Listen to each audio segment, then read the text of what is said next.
I just wanted to preface a couple questions with a teeny tiny, weeny little story.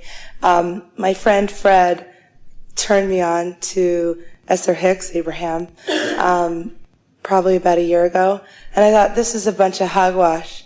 You know, my body felt that it was right, but my mind said, I just can't believe this. This is just ridiculous. So I'm running around the house and I'm listening to your tape, and I'm on the couch and I'm sitting there and I'm like, vibration, what is this all about? And so then at 4 o'clock I said, oh my God, I gotta go. I gotta go to the post office, and I had been waiting all day to go, but I didn't know why. So I went to the post office and there you were. It was really, really neat. So, and I got to say hi to you, and I walked in and I heard your voice and I thought, no way. It was really cool.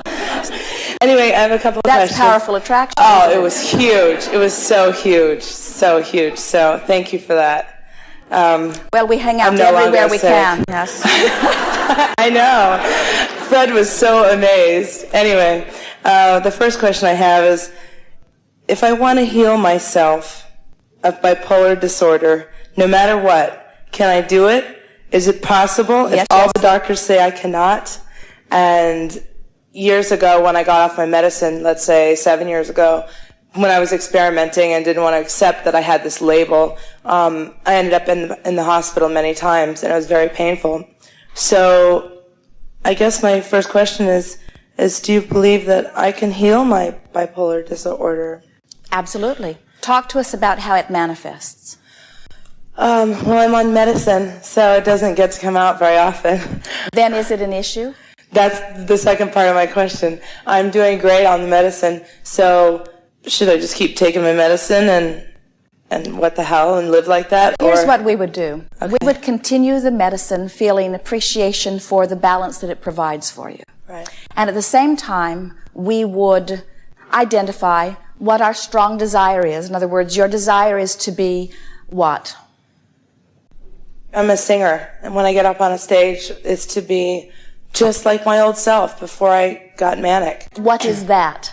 Excited without getting anxietous, or without having to go in the bathroom and pray and calm down, or put a pill under my tongue. There is not anything inappropriate about continuing with the medicine. In other words, because it is giving you this stable footing for now. And so we would continue that. Do you get a sense of what we mean when we say that out of your life experience are born powerful desires?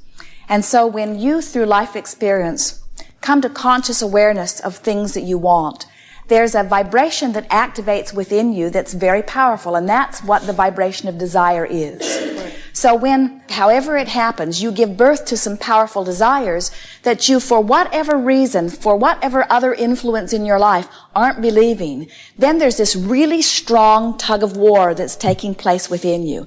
And we think that is the best description of this label that they have given you of anything else. Every time we've seen it, and we see it every time that it is labeled, in other words, it is not something that you are making up, every single time it is a person who has powerful, off-the-chart wanting that they haven't figured out how to receive. Your emotions tell you everything that you need to know about your relationship with your source energy. And by that we mean, how much source energy am I pulling through me right now? Or another way of saying that is, how great is my desire? And as my desire is very powerful in pouring through me, how much of that am I allowing to pour through me, or how much of that am I not allowing to pour through me? If I didn't want very much, my resistance would be a non-issue. In other words, if you're going 2 miles an hour, it doesn't matter how many trees are in the way, you can ride around them. Yeah. But if you're going 200 miles an hour, the trees start to matter more. When you have a powerful desire, and so you're summoning lots of energy through you, and you have beliefs that contradict your own desire, now there's this clashing going on. And that's what the medicine helps you to soften. In other words, it softens your focus, it softens your angst. Mm-hmm. Of course, it changes the chemicals in your body, which is what is doing that. But the process through which it is happening is not as important as understanding what is happening. What is happening is there is a splitting of energy within you. And so, even while you are taking the medicine, as you talk about your desire and why you want it, it's not possible for you to think about what you want and why you want it and be in as contradicted a vibration as when you are thinking about what you want and the fact that you don't have it. We would far rather see you with strong, strong desire that you're not allowing than we would with no desire. I see. And you were born with this powerful inclination toward desire. You were a powerful focuser, which means it's not possible for you to rein in your desire. We don't encourage that ever anyway. And so what you're wanting to do is let your desire run as rampant as it wants to run, and it is pretty strong. Yeah. And then you work to bring yourself into alignment with your desire as best you can. Soothe yourself into alignment. And you soothe yourself into alignment with words that feel soothing when you hear them from others or from yourself. Right. My husband tapped into it. He said, Candace, just could you be quiet in your spirit? We were just at the bar and before I was going on stage, and he's like, just be quiet in your spirit. And it was like somebody put a little pill under my tongue. I completely understood. And when I'm writing a song, I've learned how to be completely focused and very quiet in my spirit. And the composition just comes out. It's amazing, and it just writes itself. And so that's what I am learning how to do as far as, trying to heal myself. Is focus on those times that happens. In other words, the more you remember, as you were speaking that to us right then, you were in perfect alignment with what you were speaking. In other words, as you remembered that time, you were there again. And also it is helpful for you to recall that you can be there and you cannot be there, that sometimes you're able to bring yourself back into alignment with thought. Sometimes you bring yourself back into alignment by putting the pill under your tongue. It doesn't really matter. You can bring yourself back into alignment. And when you remind yourself that you can come into alignment, then it makes you not so fearful that you will get out of alignment. And when you are not so fearful that you will get out of alignment, then you don't get out of alignment so much. And it just gets better and better and better and better. You were born with powerful desire. And when you go with the desire, you thrive. When you fight against it, you don't. So, and so that desire was to stand out. That desire was to make a difference. That desire was to be heard. That desire was to get tuned in and be an example to others who can be tuned in. And so when you think thoughts like, I'm not good enough, or I'm not ready, or they won't accept me, or they don't understand me. Why don't I have a record deal yet? Those thoughts are so opposite of your desire that that's what sets you out of alignment. Where thoughts like, it's coming, all is well, everything in its perfect time. And if we were standing in your physical shoes, we would focus on the writing of the song, and we would let the universe take care of the aligning with the contracts. In other words, you get in that creative mode. It's always lovely to speak with someone who understands that creative mode because you know when you're there and you know when you're not.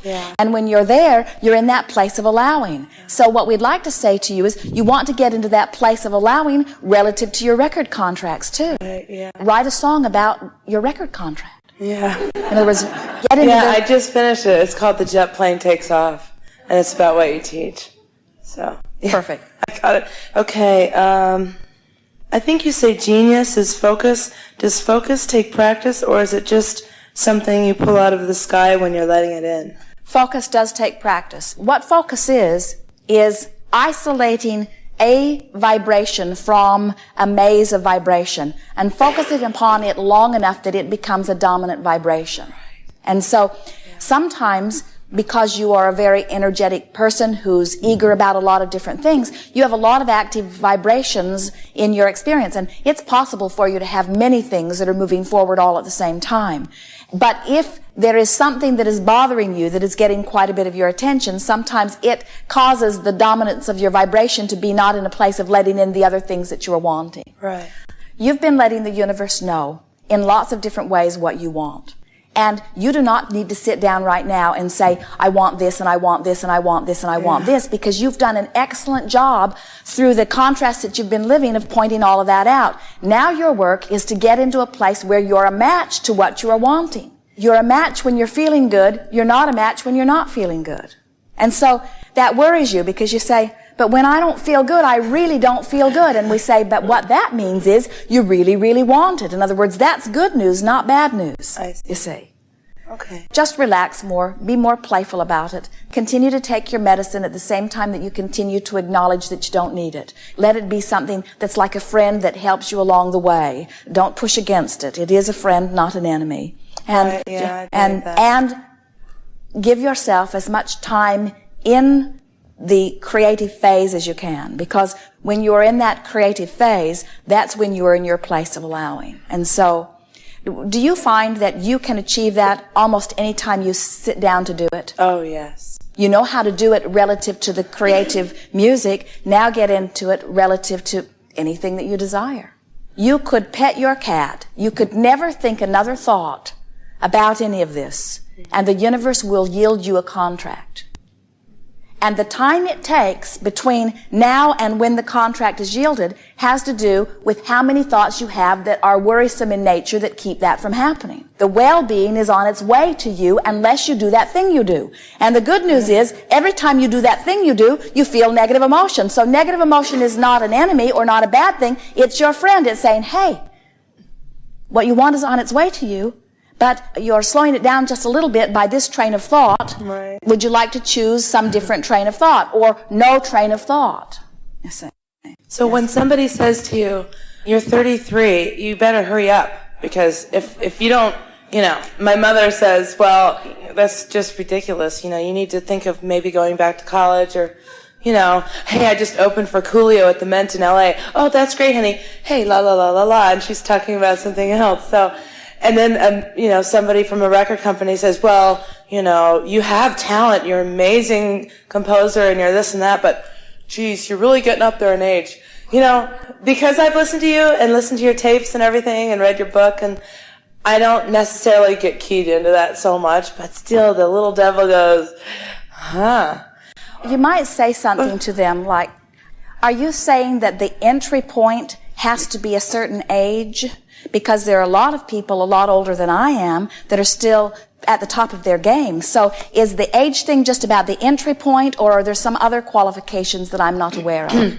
Who gets to decide other than you? No one, you see. It's usually someone who feels defensive. In other words, if you're hiring somebody to represent you and they're not finding any inroads, then sometimes they feel like they need to justify why things aren't going better. Right. So they're looking for excuses and trying to lay it back on you. Yeah. And what you want to do is, if you are not putting them in the position where you are making them feel like you think that they are responsible for what's happening, they'll offer you less of that. As you begin to accept that you are the creator of your own experience, and so you're not laying it on your agent's table. In other words, you're in this together, but you're not making them feel defensive. They won't throw that stuff up at you. That's just their defense mechanism.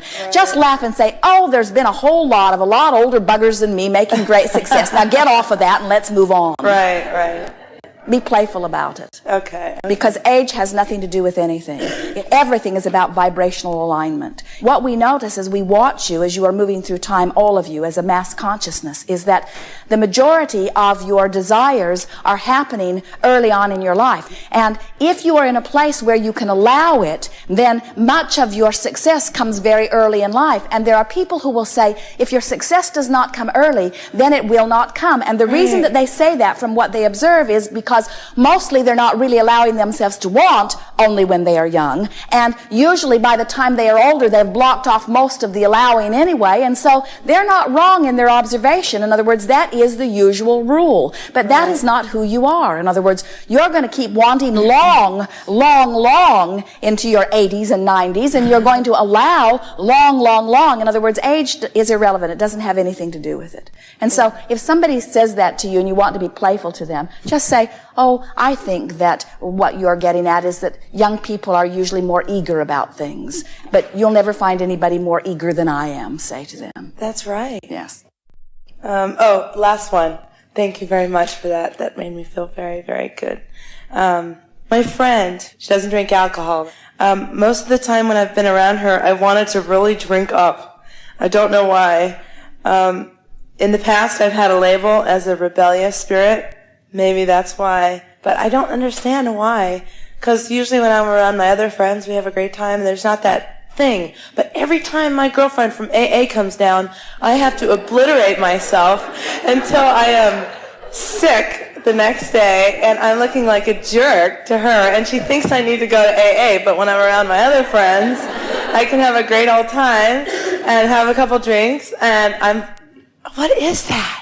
Law of attraction is a very powerful thing, isn't it? In other words, she has activated within herself, big time, a vibration of pushing against alcohol. Yeah. So when she comes close to you, she activates that vibration of pushing against within you too. It stirs up your defensiveness, and then you rebel.